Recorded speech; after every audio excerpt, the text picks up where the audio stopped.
It's Veterans Day, a day to celebrate the sacrifices of millions of current and former military members who placed their country above themselves to ensure that we may remain free. Veterans Day has taken on a new significance, especially since Desert Storm occurred in the early 1990s.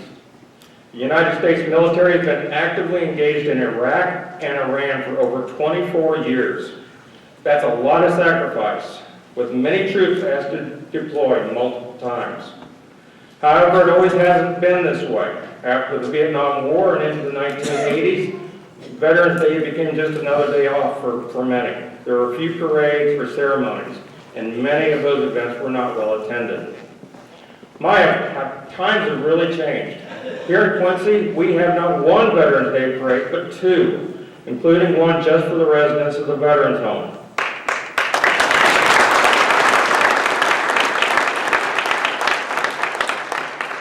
The Quincy Exchange Club erected their Field of Honor, a field of 1,000 flags flying proudly on the southern grounds of the home.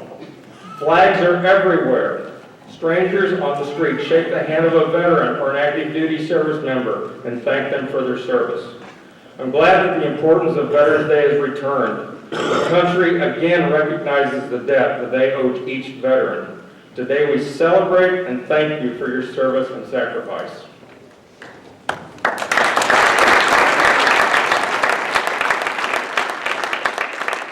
First, I want to bring a couple of observations about veterans. First one, sometimes it's hard to recognize a veteran.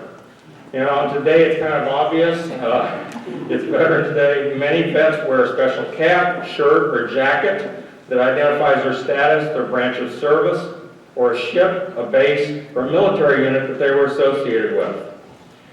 However, many veterans never give an indication of their status. They're just another person on the street.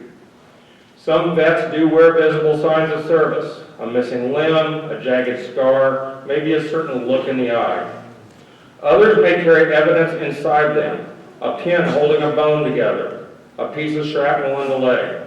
Some may not have been injured physically, but may bear mental scars. Now, I grew up about 20 miles from here in a little town of Lorain, Illinois, in northern Adams County. Our neighbor, Bill Wilcox, and my dad were very close friends. I have fond memories of Bill. Like my dad, Bill always wore bib overalls and a farm cap. He liked to stop if he saw Dad working outside, just to say hi or to talk a few minutes. Normally the topic is about crops or local politics. But I never knew until recently that on the 17th of February, 1945, Bill was wounded on Iwo Jima while he covered other soldiers who were conducting an underwater demolition operation. He took a bullet in the leg, something that he still carries. Bill was a hero who lived just a half mile down the road, and I never knew it.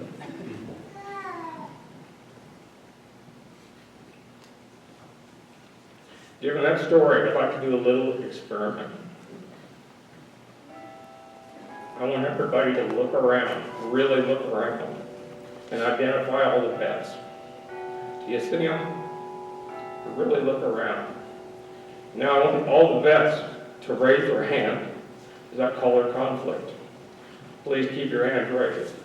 World War II, Korea, Vietnam, the Cold War, Desert Shield, Desert Storm, Iraq or Afghanistan. See any surprises? Actually, I met one right up here in front. I had no idea this morning. Thanks.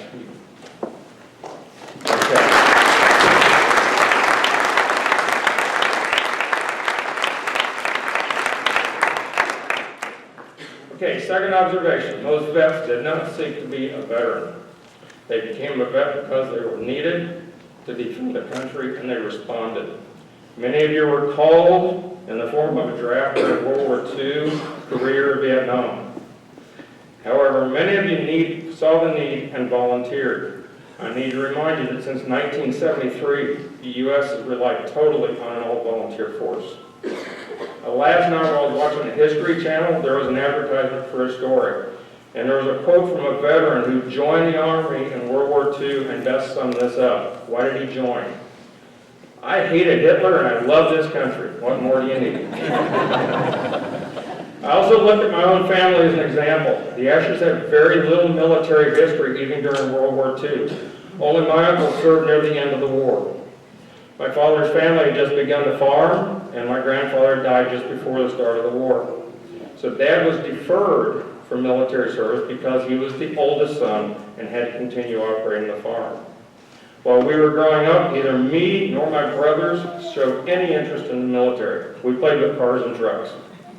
However, I learned of the ROTC program while in college, took basic training, and received my commission in 1979. I saw opportunity, but I also discovered, for lack of a better word, a calling, where I could use my skills to directly contribute to the nation's security. I wanted to be a part of something bigger than myself, and military service provided that. Now, after I joined, my brothers eventually chose to also pursue military careers. As a result, the three of us have a completed combined military services of over 72 years.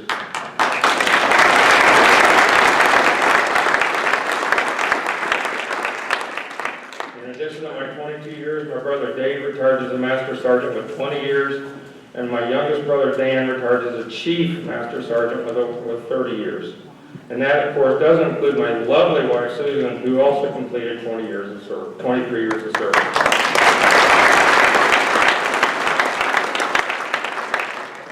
Now, here's the big question. What is a veteran? What makes them different? Well, I believe there's two things required of a veteran. First, there's the oath. Every military member must take an oath, a solemn, formal declaration or promise. Although the enlisted and the officer's oath are a little different, every military service makes the following promise. And for any veteran who's out there who remembers, they can say the words with me. I do solemnly swear that I will support and defend the Constitution of the United States against all enemies, foreign and domestic. I see that part of the oath as the birth of a veteran. Now, although the oath is intended to cover a specific term of office, I also believe that many vets make this part of the oath a lifelong commitment. The second item that defines a veteran is their duties. Military service is a 24-hour duty. There are no unions, no shop stewards, no mandatory breaks. Each service member is given great responsibilities to do, often under adverse conditions and always a long ways from home. But most importantly, each service member must understand the consequences of their job. This is not a video game where a reset button is always available.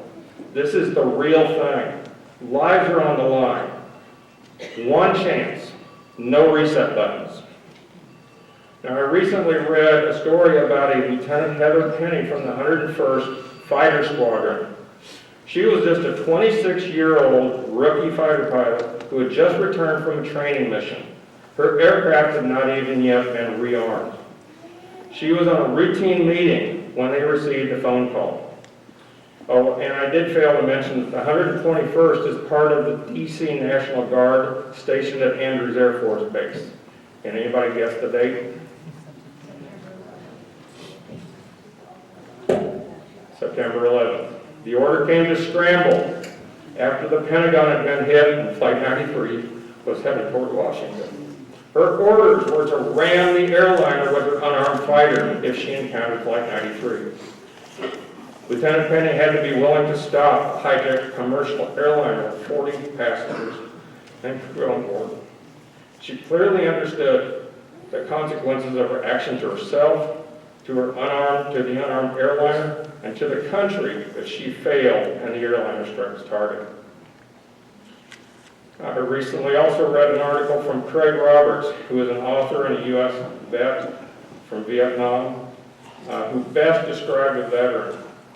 And he did this in a form of examples. So what I'd like to do is I summarize some of these examples. I want you to close your eyes and try and put yourself in their position. A veteran is Someone who wades muddy swamps and rice paddies carrying 100 pounds of gear in steaming tropical heat. Someone who crawls across blood-stained sandy beaches of a small Pacific island, putting their crosshairs on an enemy soldier and squeezing the trigger, knowing that you are personally going to end a life. Someone who glides 300 feet below the surface of the sea in a submarine, waiting silently to see if an enemy has discovered you and will destroy you, and you will disappear with no one to know your fate. Someone who crouches at night in a foxhole at 20 below zero, surrounded by an enemy intent on killing you at dawn. Someone who flies a bomber above unfriendly territory, waiting for enemy fighters to appear or to hear an alarm that a missile is just locked onto your aircraft. This one's from my neighbor Kenny. Someone who is repairing battle damage on top of a UH-1 Huey helicopter at a remote base in Vietnam, knowing that a sniper could be aiming their rifle at you at any time. Someone who moves artillery shells as quickly as possible to load the gun that is being fired as fast as possible to support your fellow troops in need, whose only presence is a frantic voice on the radio calling for a fire mission right now, right here. Someone who is a drill instructor who may have never seen combat, but has saved countless lives by turning slouchy, no-account rednecks and gang members into soldiers and Marines, and teaching them to watch each other's backs. Someone who drives trucks along roads lined with improvised explosive devices to bring the ammo, chow, and water to the soldiers, all doing all the above. Someone who sails in ships on a very big sea, knowing that you are the biggest target on the board, and if attacked and sunk, swimming home is not an option. Someone who is refueling a B-2 bomber in flight at 500 miles an hour and 30,000 feet above the Atlantic Ocean, knowing that any failure may mean the loss of the bomber and its crew. And in the longest war in American history, the Cold War, someone who sits at a missile silo somewhere in South Dakota with their attention focused on the button that could launch a nuclear weapon that could destroy thousands of lives in a land far away. And finally, in a war that hasn't ended, someone who stares across the 38th parallel in Korea at enemy soldiers who are staring at you, being trained and prepared to kill you at any time. Now I have one more duty for all veterans. If you're able, leave a legacy and tell your story. You are the only person that can tell your story. You're an important part of this nation's history, regardless of when you served, where you served, or what duty you had. Share your story so future generations may learn from your experiences. Now, over the last year or so, the county courthouse has been supporting the Veterans History Project.